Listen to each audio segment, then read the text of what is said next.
No, no, no, no, no. We've spent years planing wood, fitting bulkheads, cursing the 1200 euros or more price tag on kits. I've been there, guys, but then something happened. I fell down a rabbit hole on a Facebook group, found a guy sharing files, just files, no wood, no kit, no box. And people were building stunning boat models from them. A German designer, Chris Angeloduro, sells his design for less than 80 euros. You print the hull, all the parts, and you assemble it yourself. I'm a wood guy, always have been. So when someone sent me an STL files and said, build this, my first reaction was, what is an STL file? I knew I had to try. A Danish classic. I'm not telling you which one yet, stick around. What I will tell you is this though. I know zero about 3D printing. You probably don't either. And this is my first video on this kind of build, so we're figuring it out together. First problem, I needed a printer. I had no idea where to start. Big bed for hull section, needs at least 250 millimeters, beginner friendly, no drama. After way too many hours reading Reddit, I landed on the bambulab A1. 260 euros, auto bed leveling, no fussing with shims like an old lathe, runs on PLA filament, cheap and easy to find.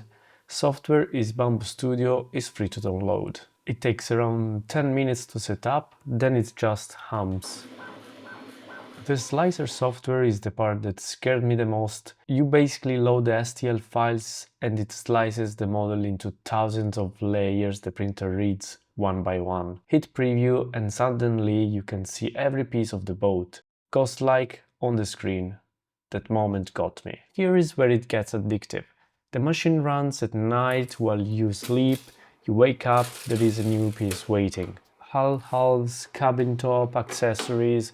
About 24 hours of total print time spread across several days.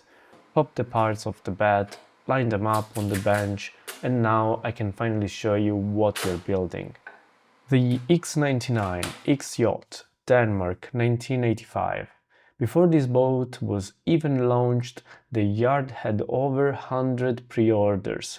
10 meters of fine lines, fractional rig, a keel that sits at 1.75 meters. Built to race, easy enough to sail with two people, one of those designs that never really dates. Assembly is where it starts feeling familiar again. Resin glue for the joints, pinch, hold, done. Gaps get a filler, let it dry, sand it. This part, I know, doesn't matter if it came off a printer or a CNC machine, seams are seams, and you close them the same way. I believe this one is one of the cases where 3D printing really makes sense in modeling, in fact.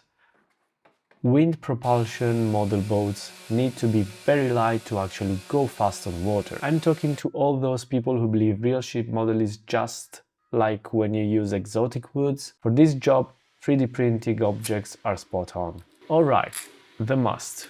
This is where I had a small moment of weakness and spent more money than I probably should have. This is a special shaped aluminum mast, 19mm diameter, 1.7 meters long. Purpose-built for scale RC sailing models. It's a beautiful piece, tapered profile, proper fittings, feel like a real thing in miniature. It's also 140 euros. You can find it for a bit less on the internet. I managed to pay 80 euros plus shipping, but still. Needless to say, I budgeted far less in my head. I was wrong, keep that in mind. Now, do you need this? Honestly, no. A standard aluminum rod from a hardware or a hobby shop, same diameter, costs a fraction of that. A few euros. You lose the taper and the specialist fittings, but with a bit of work, sand the step into it yourself, add your own rigging points, it does the same job. My advice, if this is your first build, go cheap on the mast and spend that money elsewhere. Now the keel. The keel in this model is not the original X99 keel. The keel is adapted from the IOM and DEF 95 class racing RC boats. Those are high performance 1 meter class models with a very specific keel geometry. It works beautifully, it gives you proper ballast and righting moment, but it means one thing: the boat cannot sit on a flat surface. That keel sticks straight down, no compromise. So you had to build a stand.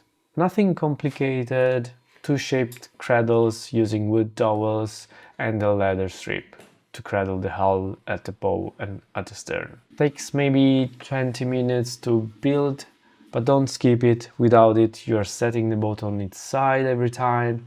You put it down, and that's how you crack a hull you spent 3 days printing. And then there is the bulb, the weight at the bottom of the keel. This is what keeps the boat upright in the water.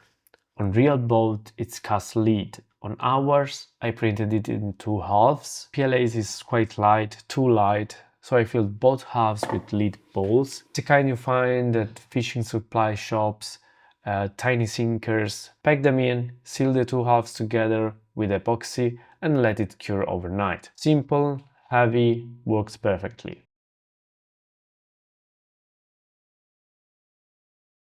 Sails aren't simple triangles, they have a very peculiar convex shape.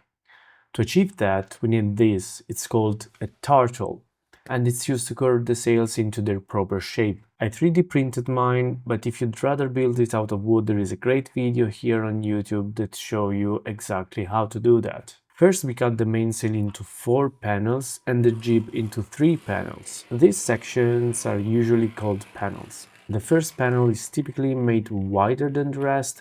We mark each panel at 1/3 of its width, following the cut angle. The curvature goes on the left side for both the mainsail and the jib.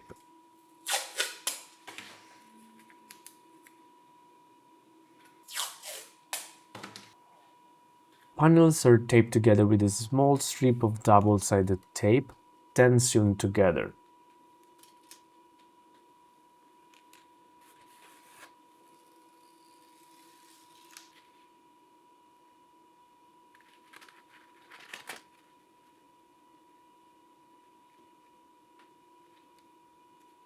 Attach the reinforcement patches and the buttons.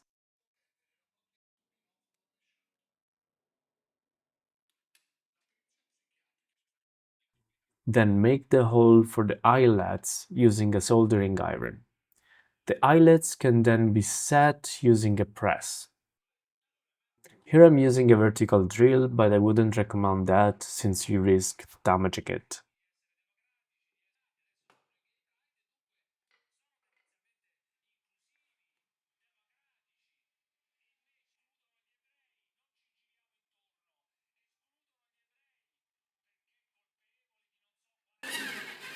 For the electronics, you need 2 servos for the sails, 1 for the rudder.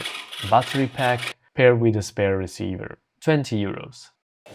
For the mainsail, I applied the vinyl numbers and I chose to use I4 as the sail code. That's a small tribute. I4 was the code carried by Azzurra, the very first Italian boat to challenge for the America's Cup back at the 1983 Louis Vuitton Cup in Newport. She didn't win, but she reached the semifinals, and more importantly, she's the boat that made Italians fall in love with sailing. It felt like the right code to put on my X99. Dry run on the table, sails respond, rudders wings, everything moves. Now the real test.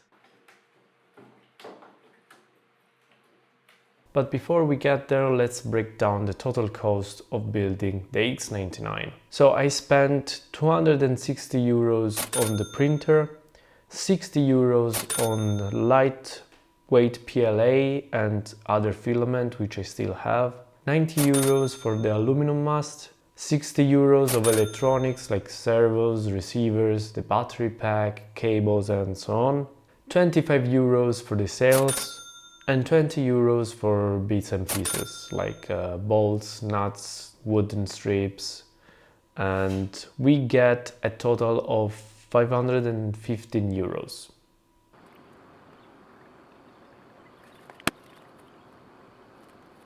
The day of the Maiden voyage there was basically no wind, so I had to postpone it to the following week, and of course I only realized that after mounting the mast and the sails. Not much wind.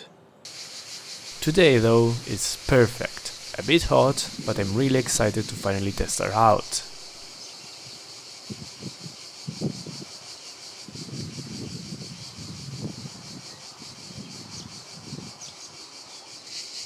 The wind picked up and kept shifting direction, which made keeping her steady a fun challenge.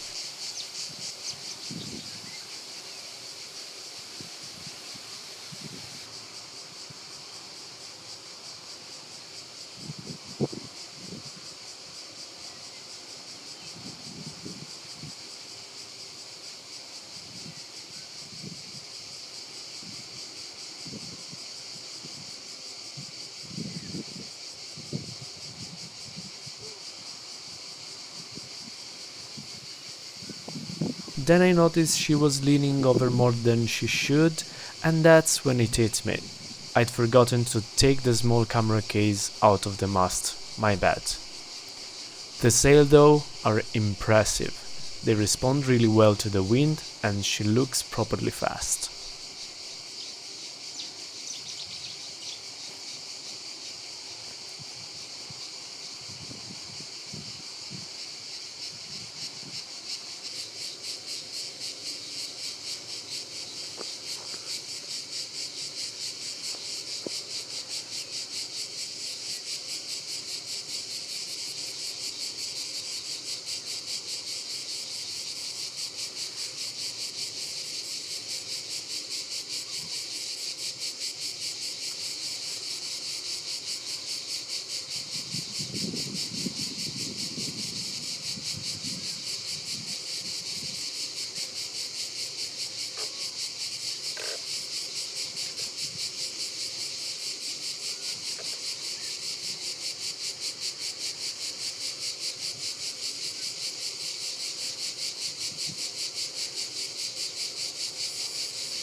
I went in knowing nothing about 3D printing. If you're in the same place, good. That's exactly who this series is for. Links for the printer and Chris files are below. Tell me in the comments what scares you the most about this kind of build. I might tackle it in another video. Like, subscribe, ring the bell.